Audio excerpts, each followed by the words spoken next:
Hey everyone.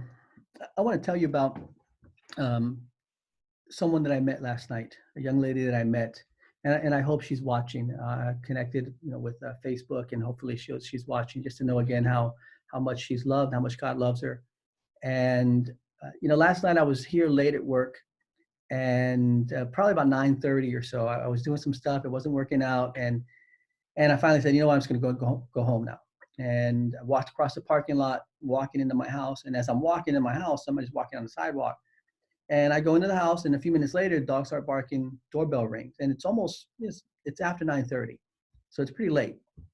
So I don't know who it is. I kind of go up, and this young lady's at the door. And so we talked some, and turns out she needed, her phone had died. She'd been going through a very, very bad day. I'm not going to say any more details, but she's going through a really, really difficult time.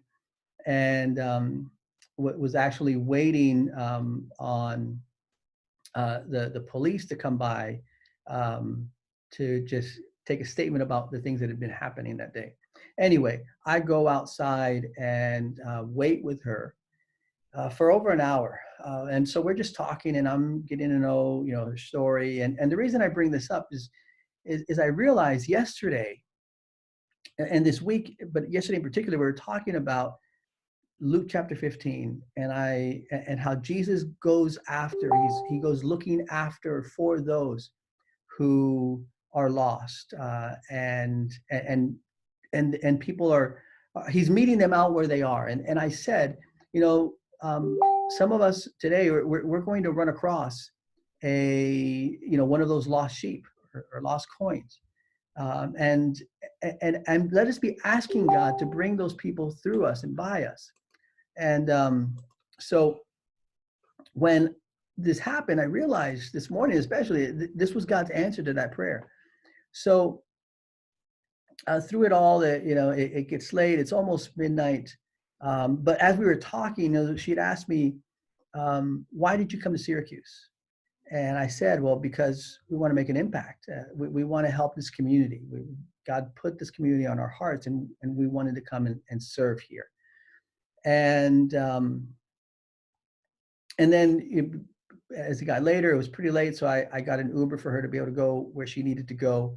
And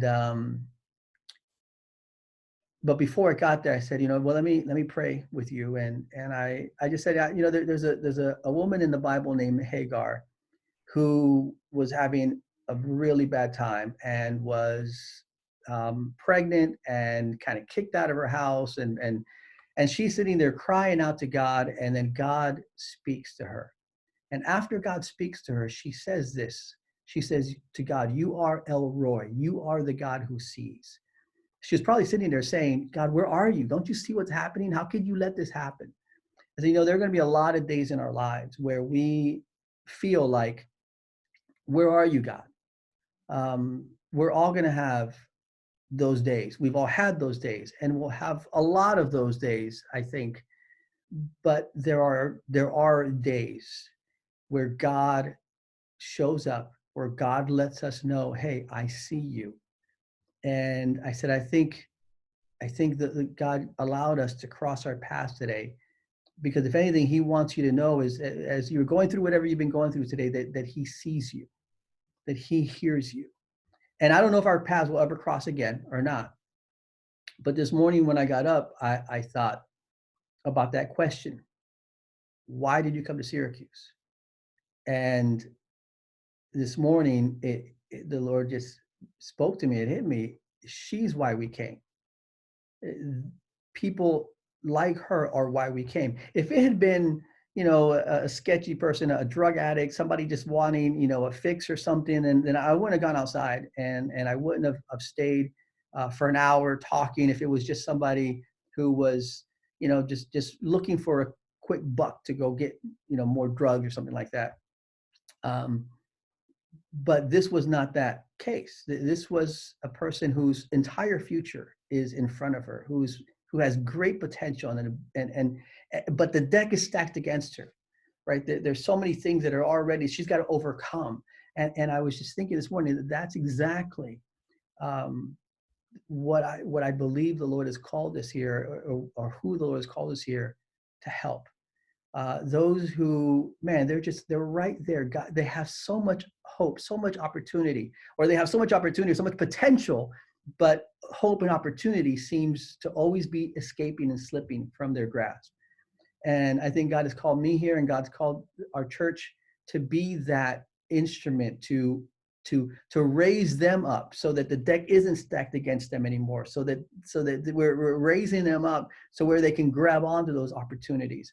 And the first opportunity is obviously to know the love and the peace that Christ brings to your heart, and then also the doors and the opportunities that He can open. And the church is going to be very instrumental in that. So let's just continue um, to, if you're going to pray, God, lead me to those that need you. Then it was late, 9:30. I wasn't looking for it. I wasn't thinking, it's going to happen. But later I remembered that I had asked that, and God answered. And I'm just so glad that I took the opportunity to just be a blessing. If she's watching, or if others like her are, I want you to know that Syracuse Alliance Church, for young people who just feel like the world is against you, I want to let you know that God is for you. Even at times, if it doesn't seem like He is, He is. In those moments when you're thinking, God, do you hear me? Do you see what's going on? He does.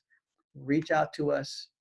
Let us know how we can help you rise above the circumstances of life that have come against you. You've got enough going against you. Why not have a few people rooting for you?